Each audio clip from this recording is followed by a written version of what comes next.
matagutlo, matagadlaw. Adunay mga panghitabo dito sa kauluhan, panghitabo sa gawa sa atong nasod, ug adunay mga panghitabo dinhi sa atong dapit. Mga panghitabo nga mao'y makapaikag sa katawhan, nga mabinantayon sa lakat ug dagan sa panahon karon. Itanyag ning istasyon DXSR ang 7 o'clock Breakfast News.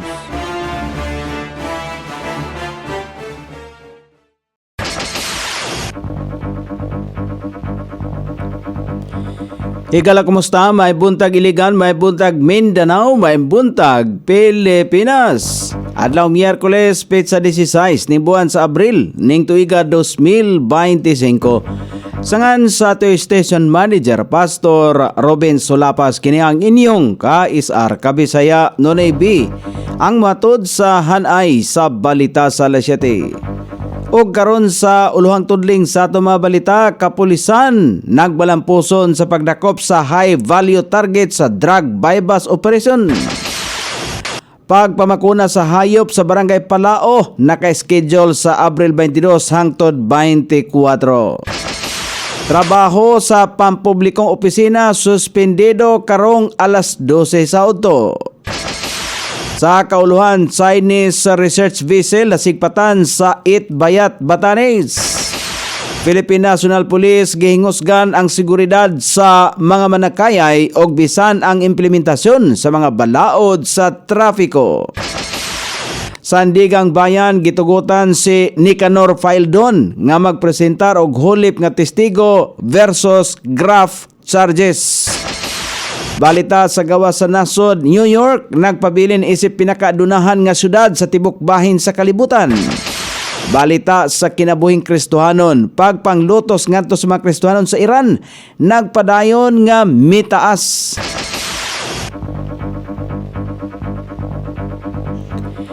Kini ang uluhang tudling sa atong mga balita nga dalit kanato ning istasyon. DXSR 106.7 sa inyong FM dial. Ang bugtong radyo sa Dakbayan Siligan nga nagsibya sa balang kasulatan, pinasubay sa inspired and preserved, not simply dictated King James Version sa Anchor Broadcasting Corporation. O karon sa kompleto nga detalye, nadakpan ang usa ka high value individual sa Philippine Regional level og top 1 sa PDEA City level sa drug bypass operation nga gipahigayon sa Regional Drug Enforcement Unit sa Purok Violeta, Barangay Akmak, sakop ning Dakbayan Siligan.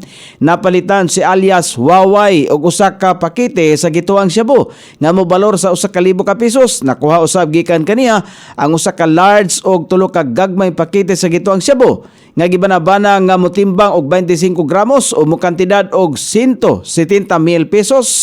Miangkon si Waway nga iyaha ang maong mga butang. Kasamtagan siyang giditinar sa Police Station 3 alang sa tukmang disposasyon. Mohimo og pagpamakuna sa mga hayop nga iring og iro ang City Veterinarian sa Barangay Palao karong umabot nga Abril 22 hangtod sa 24. Sugdan kini alas 9 sa buntag hangtod sa alas 3 sa hapon sa 542 Court. Purok 9 Medical, libre ang bakuna apan kinahanglan lang nga ana sa 3 ka bulan pataas ang pangidaron sa binuhi nga iro og iring. Himsog og walay sakit sa adlaw sa pagbakuna. Mahimong nga kontakon lamang ang LGU Iligan sa City Veterinarian's Office alang sa dugang mga detalye og mga pangutana.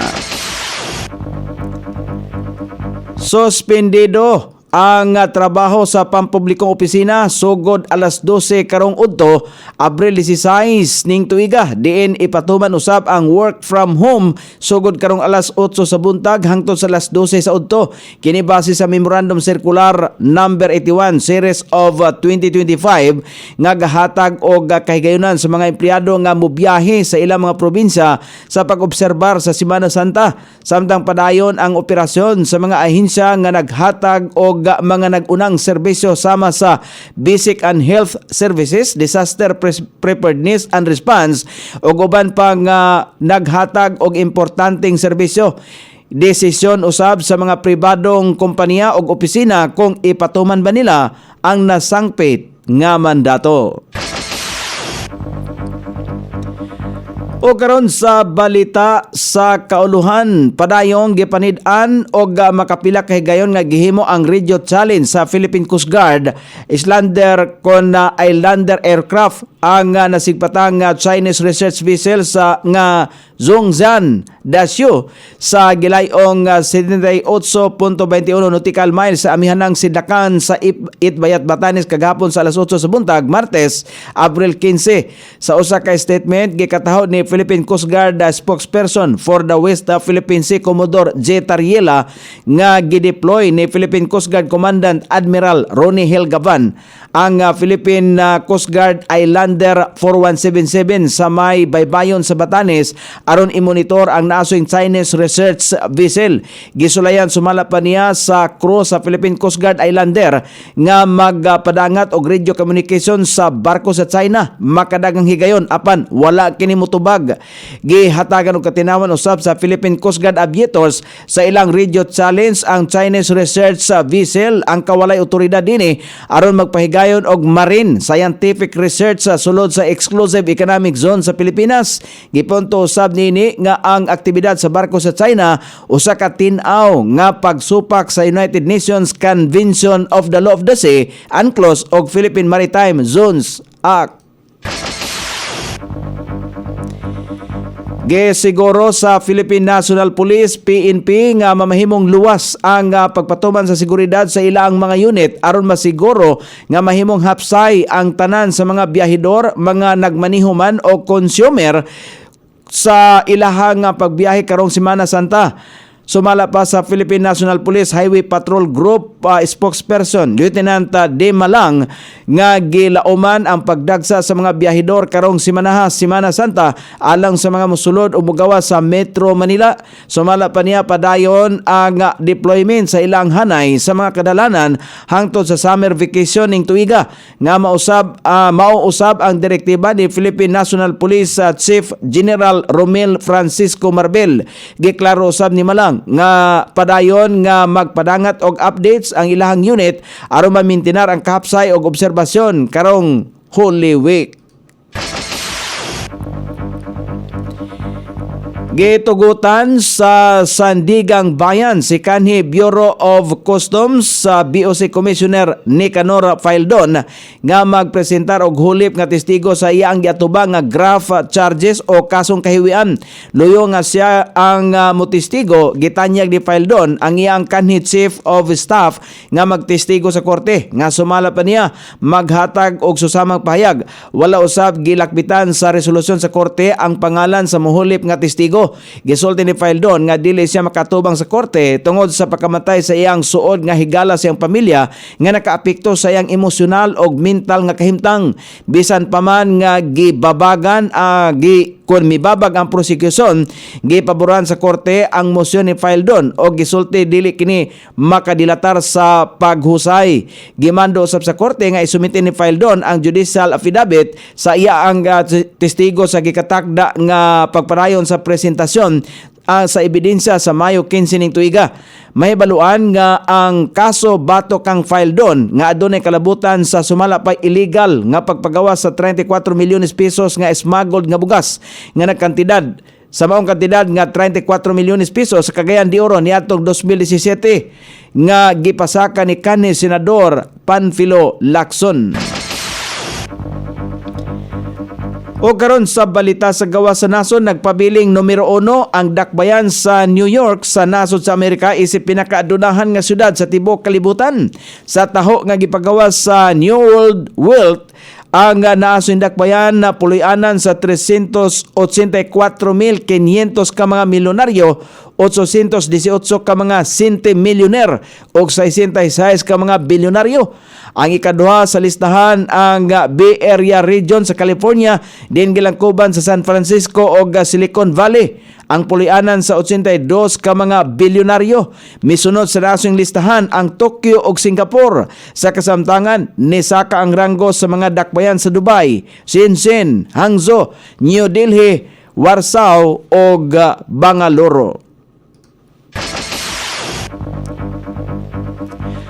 O karon sa balita sa kinabuhing Kristohanon, gikataho nga ana sa 900 ka mga katawan sa nasod sa Iran ang gisilutan o kamatayon.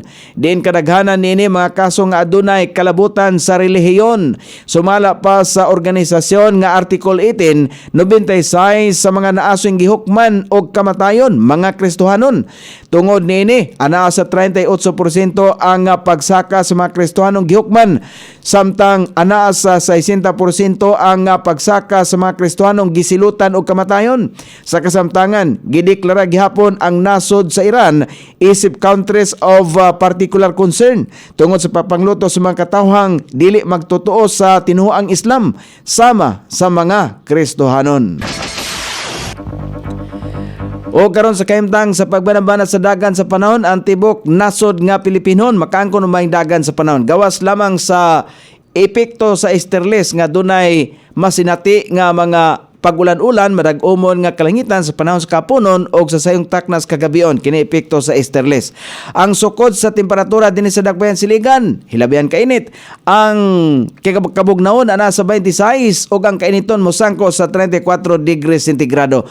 Ang adlaw misilang kaganiya sa alas 5:42 o mosapon niya sa alas 6:10 sa sayong takna sa kagabion.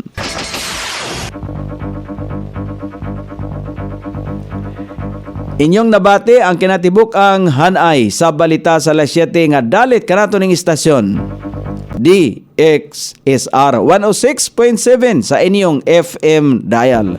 Ang bugtong radyo sa dakbayan siligan nga nagsibya sa balang kasulatan, pinasubay sa inspired and preserved, not simply dictated King James Version sa Anchor Broadcasting Corporation. Sangan sa tigsuwat sa atong balitang international ug sa kinabuhing Kristohanon, pidjan sa balitang lokal, Coney Island. Sa ato station manager Pastor Robin Solapas, kini ang inyong KSR Kabisaya Nonibi. Magpasalamat ug moingon, mayong buntag, Iligan.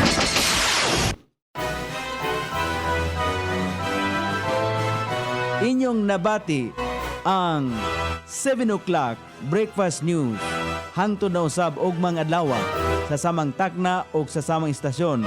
Daghang salamat sa iyong pagpaminaw ug maayong buntag.